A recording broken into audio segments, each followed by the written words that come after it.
Graça e paz, amados de Deus, você está no meu, no nosso, no seu Ponte Teológico. Saudades de vocês, alunos de teologia para iniciantes.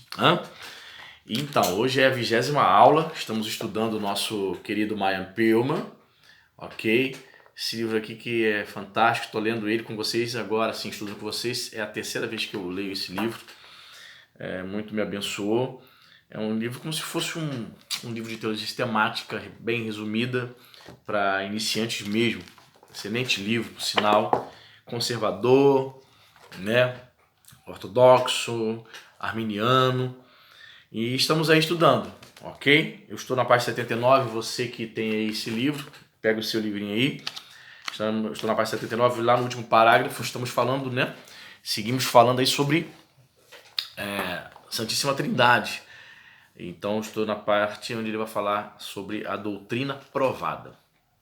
Diz assim: como a doutrina da Trindade diz respeito à natureza íntima da Trindade, esta não poderia ser conhecida exceto por meio de revelação. Esta revelação encontra-se nas Escrituras, no Antigo Testamento, ok? Vamos ver o que ele diz aqui. O Antigo Testamento não ensina clara e diretamente sobre a Trindade, e a razão é evidente. No mundo em que o culto de muitos deuses era comum, tornava-se necessário acentuar para Israel a verdade de que Deus é um e de que não havia outro além dele. Se no princípio a doutrina da Trindade fosse ensinada diretamente, ela poderia não ser bem compreendida nem bem interpretada. Aliás, ele diz aqui, olha o que ele diz, que essa doutrina poderia não ser bem compreendida nem bem interpretada se fosse ensinada no Antigo Testamento. Eu discordo um pouco dele, porque até hoje ela não é compreendida e por muitos não é bem interpretada. Haja vista aí a seita dos TJ, dos Testemunhos de Jeová, você sabe, eles não creem que o Espírito Santo seja uma pessoa, seja Deus, faça parte, né, da Santíssima Trindade. Aliás, eles abominam a palavra Trindade, dizendo que foi o catolicismo que inventou, que criou esse termo e tal. Sabemos que não foi o catolicismo, foi o teólogo Tertuliano no século III, né, que sistematizou esse termo, né, a Santíssima Trindade, e se utilizou desse termo para poder explicar, né, para ser didático ao ensinar acerca da Santíssima Trindade. Então ele fala aqui que no Antigo Testamento não foi revelado porque as pessoas não entenderiam. Hoje também não entendem. Quem é que entende Santíssima Trindade? Nós cremos, né, na revelação das Escrituras. Tentar explicar a Santíssima Trindade não é fácil. Nós apenas cremos, temos ali a nossa confissão de fé, que é um só Deus, né? São três pessoas, um só Deus, uma só essência, uma só substância, né? Mas é complexo. Tão complexo que algumas seitas optaram em simplesmente negar essa doutrina, como o Testemunho de Jeová. Então, ele disse que foi só no Antigo Testamento, mas eu afirmo aqui que também no Novo Testamento, na nova aliança em que vivemos, muitas pessoas não entendem, não compreendem, distorcem a doutrina da Santíssima Trindade. Ele continua seguindo aqui. Muito embora essa doutrina não fosse explicitamente mencionada, sua origem pode ser encontrada no Antigo Testamento. Sempre que um hebreu pronunciava o nome de Deus, Elohim, ele estava realmente dizendo deuses, literalmente. Pois a palavra é plural. E no hebraico, às vezes, vem acompanhada de adjetivo plural e com verbo no plural. Imaginemos um hebreu devoto esclarecido, ponderando o fato de que Jeová é um e, no entanto, é Elohim. Deuses. Interessante, né? É fácil imaginar que ele chegue à conclusão de que exista pluralidade de pessoas dentro de um Deus. Paulo, o apóstolo, nunca cessou de crer na unidade de Deus conforme lhe for ensinada desde a sua mocidade. Paulo, de fato, insistia em que não divulgava outros ensinos senão aquele que se encontrava na lei e nos profetas. Seu Deus era o Deus de Abraão, Isaac e Jacó. No entanto, pregava a divindade de Cristo. Percebe isso? Ele vai dizer em 1 Timóteo 2,5, Paulo, porque há um só, um único mediador entre Deus e o homem, Jesus Cristo. Um único mediador, Jesus. Há um só Deus e Pai, né? Então ele sempre vai declarar a unidade e a pessoalidade de Jesus, mas também vai declarar a pessoalidade e a unidade de Deus Pai, melhor dizendo, mas também vai declarar a individualidade, a pessoalidade, melhor dizendo, do Espírito Santo, a divindade de Jesus. Ele nunca deixa de proclamar. Ele declarava Deus Pai como Deus único e ao mesmo tempo declarava a divindade de Jesus. Parece uma contradição, uma aparente contradição, parece que Paulo está se contradizendo, mas para você ter a noção da complexidade do que é a doutrina da Santíssima Trindade. O nome de Deus, Elohim. O judeu foi ensinado que existe um único Deus. O chamar, lá de Deuteronômio, ouve o Senhor, Deuteronômio 6, ouve o Senhor Deus, ó Israel, ao único Senhor. Ou seja, o chamar os judeus recitavam, sempre para declarar que a unidade de Deus, em contraste com a idolatria que permeava ali os povos vizinhos de Israel.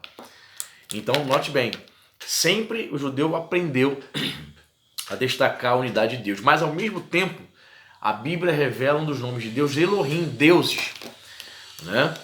Alguns estudiosos dizem que esse plural não é para designar que havia ali muitos deuses e nem uma referência à Trindade.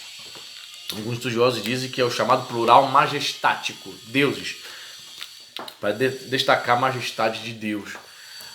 Mas a leitura que nós cristãos fazemos, que de fato pode ser uma referência à Santíssima Trindade, né? Não no sentido de deuses, ele botou até entre aspas aqui, deuses, como ensina a heresia triteísta, de que a Trindade são 3 deuses. Não, é um só Deus, uma só pessoa, ou melhor, uma só substância, 3 pessoas, ok? Bem, é complicado um pouco, mas aos poucos a gente vai guardando, vai pegando. O que diz mais aqui? É fácil imaginar? Não, mais avançado aqui. Paulo de fato insistia em que não divulgava outros ensinos, senão aqueles que se encontravam na lei dos profetas. Seu Deus era o Deus de Abraão, Isaac e Jacó. No entanto, pregava a divindade de Jesus e a personalidade do Espírito Santo.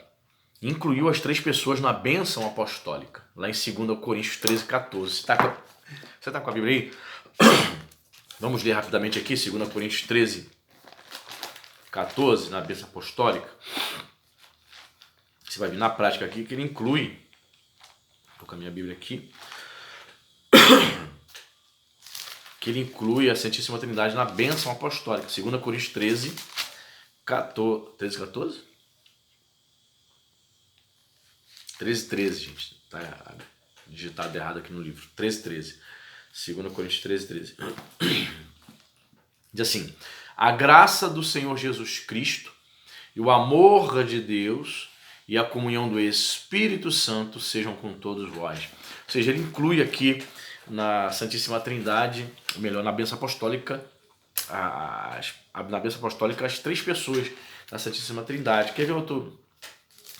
Ele não vai citar a Santíssima Trindade, mas vai falar sobre a pessoalidade do Espírito Santo, lá Efésios 4:30.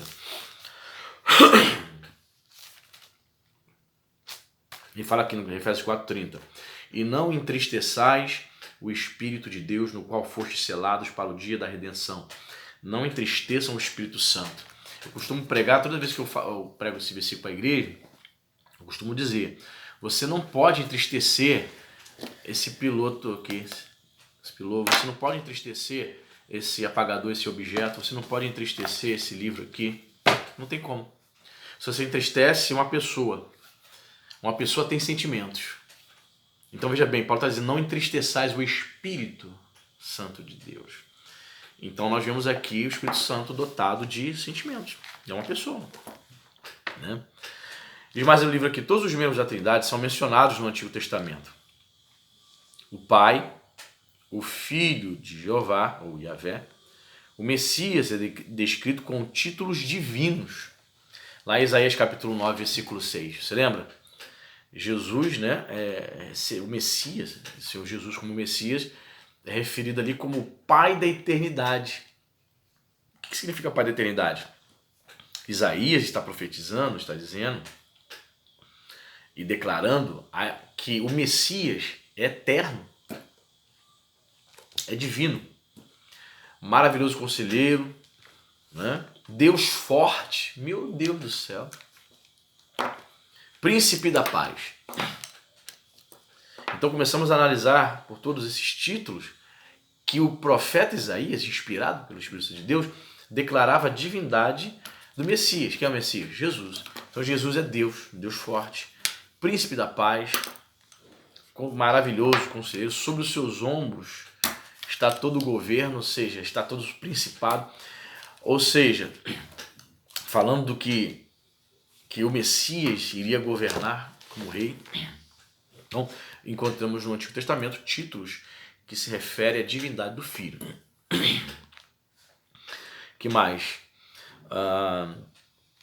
Faz-se a menção ao misterioso anjo de Jeová, né? Em algumas Bíblias diz o anjo do Senhor, e normalmente perceba na sua Bíblia, em passagens do Antigo Testamento, por exemplo, quando aparece para Gideão, quando aparece para Josué, e o anjo do Senhor apareceu para Josué e tal, você vai ver com o anjo com A maiúsculo.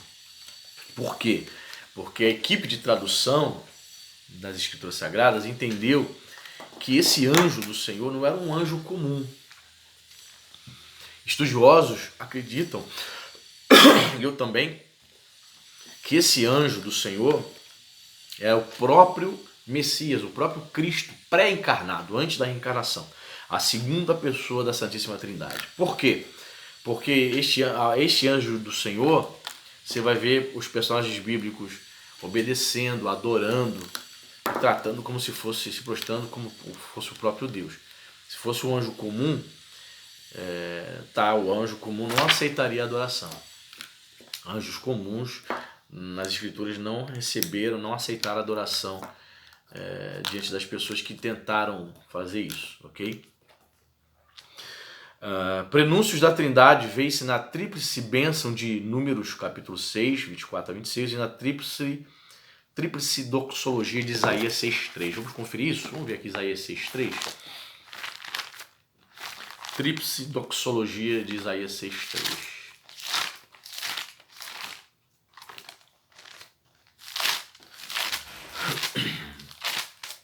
Você abriu aí Isaías 6.3? Muito bem. Você está com o livro, você está com a Bíblia também, perto de você. E diz assim: e clamavam uns para os outros, dizendo: Santo, Santo, Santo é o Senhor dos exércitos. Toda a terra está cheia de sua glória. Muitos cristãos olham para esse texto de Isaías 6.3, né? Quando os serafins voando ao redor ali do trono de Deus declaram Santo, Santo, Santo. Ou seja, muitos interpretam dizendo que esses serafins estão adorando a Santíssima Trindade. Por isso, a tríplice declaração. Já existem outras interpretações, claro. Muitos vão dizer que seria uma espécie de superlativo. Ao invés de dizer que Deus é santíssimo, ele substitui pela declaração tripla. Santo, Santo, Santo. As duas interpretações têm sentido. Ok? Eu não vou classificar aqui uma interpretação errada e outra está certa. As duas têm sentido, né? Obviamente que teologicamente fica mais bonito, né? Numa pregação fica bacana, o pregador ali com toda a sua emoção dizer que os serafins declaravam sua adoração à Santíssima Trindade, Pai, Filho e Espírito Santo. Ok? Vamos dar uma olhadinha aqui em número 6:24. Número 6:24, que diz aqui, diz aqui que tríplice bênção, prenúncios da Trindade, nessa tríplice bênção em Números capítulo 6, versículo 24. Você deve estar ouvindo o fundo aí, o vizinho está fazendo obra, cortando o piso com aquelas máquinas, né? Meu Deus, só Jesus na causa nesses tempos para a gente conseguir gravar vídeo, né? Mas vamos lá. Diz lá, Números 6:24. O Senhor te abençoe e te guarde. Versículo 25. O Senhor faça resplandecer o rosto sobre ti, tenha misericórdia de ti. E versículo 26. O Senhor sobre ti levante o rosto e te dê a paz. Alguns acreditam que é uma referência a Santíssima Trindade, essa tríplice bênção, o Senhor, o Senhor, o Senhor, 24, 5, 26. Penso aqui que pode ser uma forçação de barra nessa interpretação, pode ser, mas é interessante que 3 vezes o Senhor abençoando aqui, ok? No original Yahvé, ok? Mas enfim, são detalhes aqui que Meyer Peelman coloca. Novo Testamento. Os cristãos primitivos mantinham como um dos fundamentos da fé a unidade de Deus. Eles testificam tanto ao judeu quanto ao pagão. Cremos em um Deus. Mas ao mesmo tempo apresentavam as palavras claras de Jesus para provar que ele arrogou a si uma posição e uma autoridade que, se ele não fosse Deus, seriam blasfêmia. Os escritores do Novo Testamento, quando se referiam a Jesus, usavam uma linguagem que indicava que reconheciam Jesus como Deus acima de todos, bendito para sempre. E a experiência espiritual dos cristãos apoiavam essas afirmações. Quando conheciam Jesus, conheciam-no como Deus. Né? Existem muitas falsas teorias, irmãos, aí, principalmente nos tempos modernos, né? Sempre a Bíblia foi atacada, sempre. Sempre a divindade de Jesus sempre foi atacada, nos filmes, no cinema, através dos falsos mestres escrevendo seus livros. E o filme, por exemplo, o Código da Vinci, né? Se você não viu o filme, muitos leram o livro, é uma obra também que ataca essa questão. Eles vão insinuar ali que a Igreja Católica é que criou o Deus Jesus no século, lá para o século IV, aproximadamente, século V, da era cristã, né? Depois que os imperadores supostamente se converteram e tornaram o cristianismo uma religião tolerada no Império.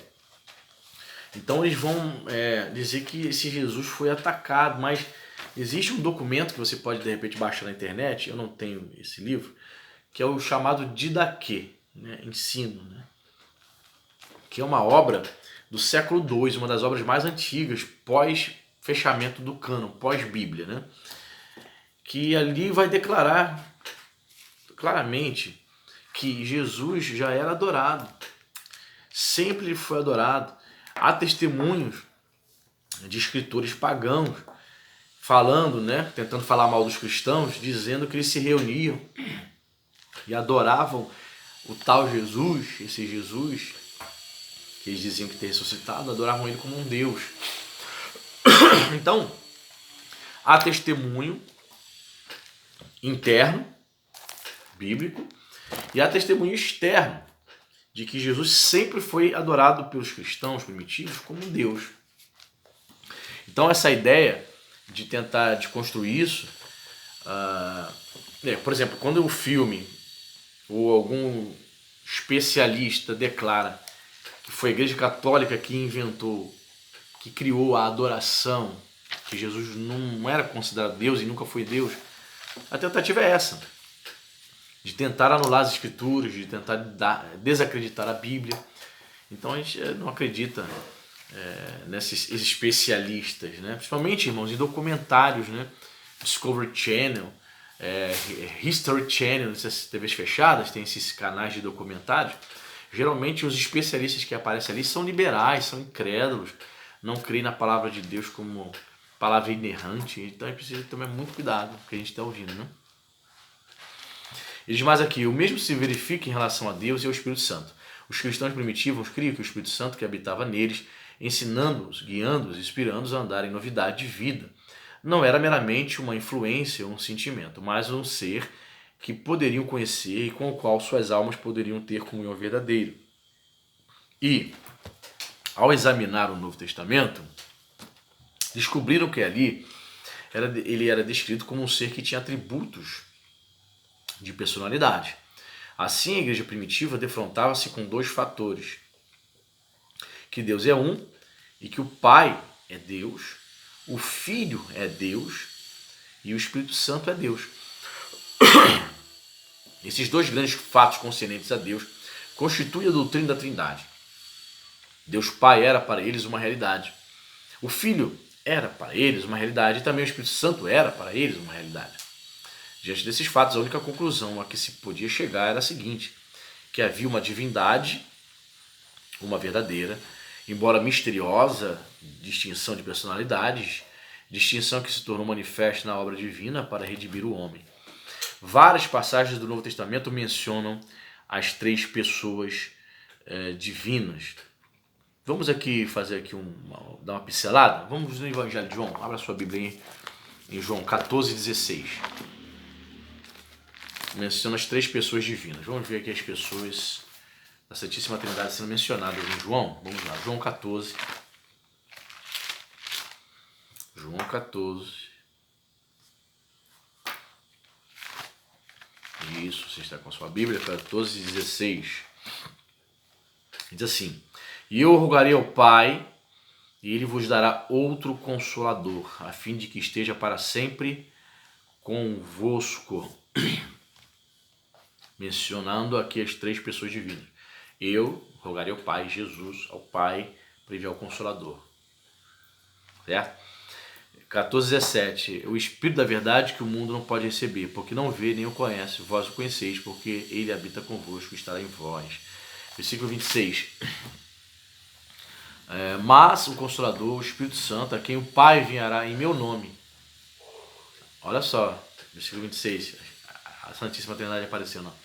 Mas o Consolador, o Espírito Santo, a quem o Pai enviará em meu nome, esse vos ensinará todas as coisas e vos fará lembrar de tudo o que vos tenho dito. Dá para perceber? O Pai, né, enviando o Espírito Santo em nome de Jesus. Interessante, né? Vamos ver outro versículo aqui? Vamos lá para Hebreus 9:14. E a gente vai estudando a palavra de Deus juntos, ok? Hebreus 9:14 diz assim: muito mais o sangue de Cristo, que, pelo Espírito eterno, a si mesmo se ofereceu sem mácula a Deus, purificará a nossa consciência de obras mortas para servirmos ao Deus vivo. Vamos lá, viu a Santíssima Trindade aparecendo aqui em Hebreus 9:14? Muito mais o sangue de Cristo, que pelo Espírito eterno a si mesmo se ofereceu sem mácula a Deus. Ok? Então, o autor fazendo comentários acerca da Santíssima Trindade. Muito bem. Uma comparação de textos tomados de todas as partes das Escrituras mostra o seguinte: cada uma das três pessoas é criador, embora se declare que há um só Criador. 2. Cada uma delas é chamada de Jeová, o Yahvé, o Senhor, o Deus de Israel, o legislador. Cada uma das três pessoas é chamada de Criador, ok? Cada uma das três pessoas é chamada de Jeová, de Yahvé. Cada uma das três pessoas é chamada de Senhor. Aí está citando aqui vários versículos, né? Cada uma das três pessoas é chamada de Deus de Israel, de legislador, onipresente. A Bíblia revela isso, que o Deus Pai, Deus Filho, Deus Espírito Santo são onipresentes. Que as três pessoas da Santíssima Trindade são fonte de vida, mas ao mesmo tempo afirma-se que há um só ser que pode ser descrito dessa maneira. 3. Cada uma delas fez o homem. A Santíssima Trindade presente na obra da criação ao formar também o homem. Ele dá os textos aqui, que é o Salmo 100, versículo 3, João 1,3 e Jó 33,4. Cada uma das pessoas da Santíssima Trindade vivifica os mortos. Isso cita João 5,21 e João 6,33. Levantou a Cristo, Deus Pai, citações onde menciona Deus Pai levantando a Cristo, o próprio Jesus e o Espírito Santo. Comissiona o ministério, vai citando aqui vários versículos, santifica o povo de Deus, tanto o Deus Pai quanto o Deus Filho, quanto o Espírito Santo santifica seu povo e faz todas as operações espirituais. Contudo, é claro que somente Deus é capaz de fazer estas coisas. Então ele dá aqui uma série de versículos, vou mostrar aqui para você. De repente você para aí, você que não tem o livro, você para a imagem e confere aí, anota, faz anotações de todos esses versículos aí para você estudar calmamente todos eles, ok? Beleza? Show. Vamos ver se eu consigo terminar aqui esse capítulo. A doutrina ilustrada. Como podem 3 pessoas ser um Deus? Essa é uma pergunta que deixa muita gente perplexa. Não nos admiramos dessa estranheza, pois ao considerar a natureza interna do eterno Deus, estamos tratando de uma forma de existência muito diferente da nossa. O Dr. Peter Green afirma: suponhamos que houvesse um ser, uma espécie de anjo ou visitante do planeta Marte, que nunca tivesse visto nenhum ser vivo. Seria bem difícil para ele compreender o crescimento. Talvez fosse possível compreender que uma coisa pudesse aumentar de volume, por assim dizer, por acréscimo, por um montão de pedras, como um montão de pedras se torna sempre maior ao acrescentar-se a ele, outras pedras. Mas ele teria dificuldade em compreender como uma coisa pudesse crescer, por assim dizer, de dentro e por si mesmo. A ideia de crescimento seria para ele algo muito difícil de ser compreendido. E se ele fosse orgulhoso, impaciente e não tivesse vontade de aprender, é quase certo que não entenderia o processo de crescimento. Agora, suponhamos que esse mesmo ser estranho, ao aprender algo acerca da vida e do crescimento, como se vê nas árvores, nas plantas, fosse apresentado a um novo fato, a saber, o da inteligência, como se manifesta nos animais de ordem superior. Seria bem difícil para ele compreender o significado de gostar e desgostar, escolher e recusar, conhecer ou ignorar. Se a vida já é difícil de entender, quanto mais difícil é a mente. Aqui também seria necessário ser humilde, paciente e ter vontade de aprender para entender essas ideias. Mas no momento em que tal ser começasse a compreender o que significa a mente, como ela funciona, teria de procurar entender algo mais elevado que a mente, como a encontramos nos seres humanos. Nesse caso, novamente, ele enfrentaria algo novo, estranho, e que não se explicaria por referência a qualquer outra coisa de seu conhecimento. Ele teria de ser cuidadoso, humilde e disposto a ser instruído. Ele, o tal anjo, o visitante de Marte, esperaria desse modo, e nós também faríamos bem em esperar, que ao passarmos da consideração da natureza do homem para a consideração da natureza de Deus, encontrássemos algo novo. Ou seja, tudo isso para dizer o quão é complexo a compreensão da Santíssima Trindade. E diz mais aqui na página 83. Mas existe um método por meio do qual as verdades que estão ao alcance da razão ainda podem, até certo ponto, tornar-se perceptíveis a ela. Referimos-nos ao uso de ilustrações ou analogias. Estas, porém, devem ser usadas com cuidado e não podem ser levadas muito além de um certo limite. Toda comparação é falha, disse um sábio da Grécia antiga. Até as melhores comparações são imperfeitas e inadequadas. Eu vou até escrever isso aqui no quadro. Toda comparação é falha. Vamos escrever aqui. Quando a gente escreve, é didático. A gente fixa toda comparação é falha. Disse o sábio. Elas podem ser equiparadas a minúsculas lanternas elétricas que nos ajudam a enxergar algum tênue vislumbre da razão, das verdades imensuráveis, vastas demais para serem perfeitamente compreendidas. Obtemos as ilustrações de 3 fontes: a natureza, a personalidade, as relações humanas. Natureza, personalidade e as relações humanas. Vamos escrever então aqui a natureza. Vamos obter ilustrações de 3 fontes da natureza. Número 1, natureza.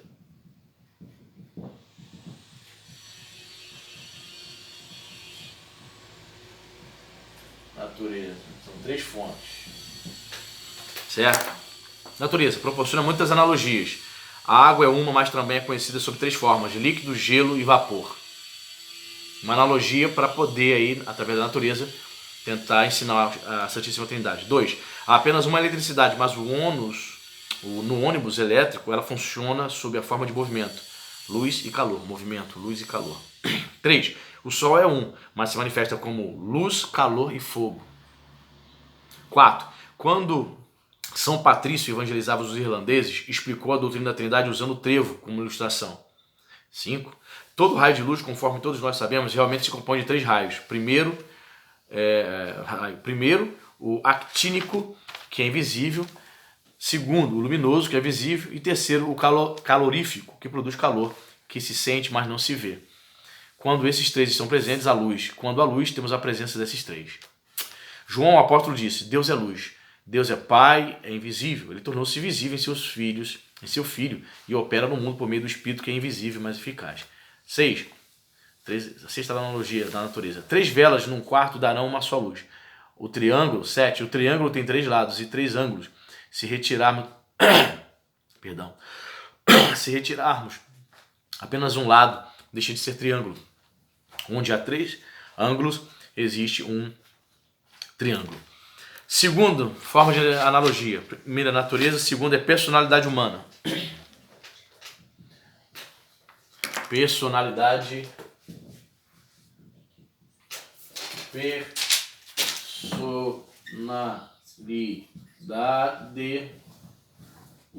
humana. Eu vou escrever a terceira aqui, que é relacionamento.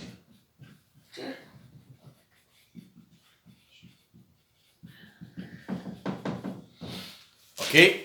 3 fontes de analogia para nós fazermos em relação à Santíssima Trindade. Primeiro, natureza. Segundo, personalidade humana. Vamos lá. Deus disse: façamos o homem à nossa imagem conforme a nossa semelhança. O homem é um, e no entanto é tripartito, constituído de espírito, alma e corpo. Ok? 2. O conhecimento humano assinala divisões na personalidade. Às vezes não tomamos consciência de estarmos arrazoando conosco mesmo, como também de estarmos ouvindo a conversação. Eu falo comigo mesmo e me escuto quando falo comigo mesmo. Ou seja, a própria personalidade humana, a constituição do homem, que é um ser tripartite, constituído de corpo, alma e espírito, é uma analogia da Santíssima Trindade. Tá? E, por último, a terceira fonte para fazer analogia com a Santíssima Trindade é de relacionamento. Número 1. Deus é amor, ele era eternamente alguém que ama. Mas o amor requer um objeto a ser amado. E sendo eterno, ele deve ter tido um objeto de amor eterno, a saber, seu filho. O amante eterno e o amado eterno. E o vínculo eterno e transbordante desse amor é o Espírito Santo. 2. Nosso governo é um, mas é constituído de 3 poderes: legislativo, judiciário e executivo. Né? Que eu acho, na minha opinião, uma analogia fraquíssima. Mas a analogia da personalidade humana é interessante. O homem constituído de corpo, alma e espírito, uma alusão à Santíssima Trindade. Em relação à natureza, a água é uma, né? Mas ela também conhecida sob 3 formas, né? Que é líquido, gelo e vapor. Interessante também. Então temos aí, irmãos, mais uma aula. A gente fica por aqui. Vamos depois entrar em anjos, ok? Deus abençoe a sua vida e até o próximo vídeo.